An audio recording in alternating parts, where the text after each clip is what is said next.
ಒಂದು ಚಿಕ್ಕ ಬಣ್ಣದ ಪಟ್ಟಣದಲ್ಲೊಂದು ಅಂಗಡಿ ಇದ್ದಿತು. ಅಂಗಡಿಯ ಮುಂದೆ ದೊಡ್ಡ ಬೋರ್ಡ್, ಇಂದು ವಿಶೇಷ ಮಾತಾಡುವ ಗಿಳಿ. ಜನರು ಕುತೂಹಲದಿಂದ ಗುಂಪಾಗಿ ನಿಂತರು. ಅಂಗಡಿಯ ಮಾಲೀಕನಾದ ಜಿಪುನ ವ್ಯಾಪಾರಿ ಎಂದಿನಂತೆ ನಗುಮುಖದಿಂದ ಎಲ್ಲರನ್ನೂ ಸ್ವಾಗತಿಸಿದ. ಗಿಳಿ ನಿಜವಾಗಿಯೂ ಮಾತಾಡುತ್ತಾ? ಹೌದು, ಇಲ್ಲಿ ನಿಲ್ಲಕ್ಕೆ. ಹೌದು, ಅದು ಹೇಗೆ ಮಾತಾಡುತ್ತದೆ? ಜಿಪುನ ನಗುತ್ತಾ ಹೇಳಿದ. ಇದು ಮಾತಾಡಲ್ಲ ಅಂದ್ರೆ ನಾನು ವ್ಯಾಪಾರ ಬಿಡ್ತೀನಿ. ಪಂಜರದೊಳಗೆ ಹಸಿರು ಗಿಳಿ ನಿಶ್ಶಬ್ದವಾಗಿತ್ತು. ಜನರು ಒಂದೊಂದೇ ಪ್ರಶ್ನೆ ಕೇಳಿದರು. ನಮಸ್ಕಾರ ಹೇಳು. ನನ್ನ ಹೆಸರನ್ನು ಹೇಳು. ಆದರೆ ಗಿಳಿಯ ತುಟಿಯೂ ಸರಲಿಲ್ಲ. ಜನರಲ್ಲಿ ಗುಸುಗುಸು ಶುರುವಾಯಿತು.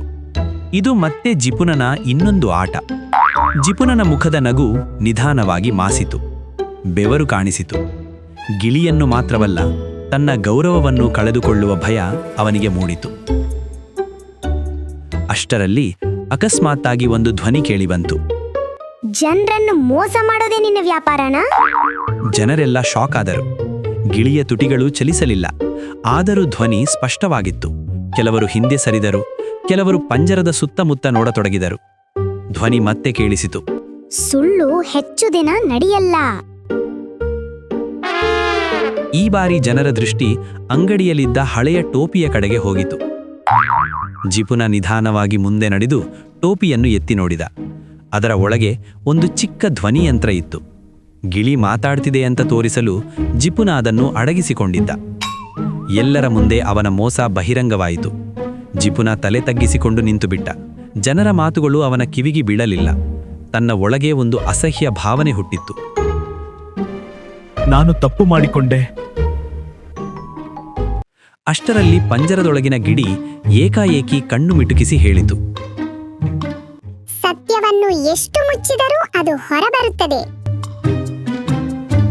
ಈ ಬಾರಿ ಯಾರೂ ನಗಲಿಲ್ಲ. ಎಲ್ಲರೂ ಅಚ್ಚರಿಯಿಂದ ನೋಡಿದರು. ಇದು ನಕಲಿ ಧ್ವನಿಯಲ್ಲ, ಗಿಳಿ ನಿಜವಾಗಿಯೂ ಮಾತಾಡಿತ್ತು. ಜಿಪುನ ಗಿಳಿಯ ಕಡೆಗೆ ನೋಡಿ ನಿಜವಾದ ಪಶ್ಚಾತ್ತಾಪದಿಂದ ಹೇಳಿದ.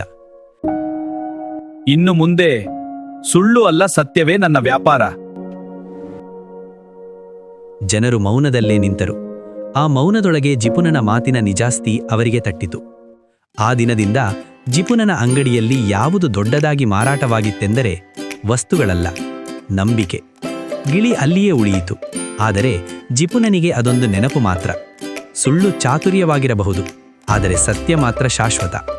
ಸುಳ್ಳಿನಿಂದ ಲಾಭವಾಗಬಹುದು, ಆದರೆ ಗೌರವ ಸಿಗುವುದಿಲ್ಲ. ಸತ್ಯದ ಮೇಲಿರುವ ವ್ಯಾಪಾರ ಮಾತ್ರ ಬಹಳ ದೂರ ಹೋಗುತ್ತದೆ. ಸುಳ್ಳು ಲಾಭ ಕೊಡಬಹುದು, ಸತ್ಯ ಮಾತ್ರ ಗೌರವ ಕೊಡುತ್ತದೆ. ಈ ವಿಡಿಯೋ ಇಷ್ಟ ಆಗಿದ್ರೆ ಲೈಕ್, ಶೇರ್ ಮತ್ತು ಸಬ್ಸ್ಕ್ರೈಬ್ ಮಾಡಿ. Thank you.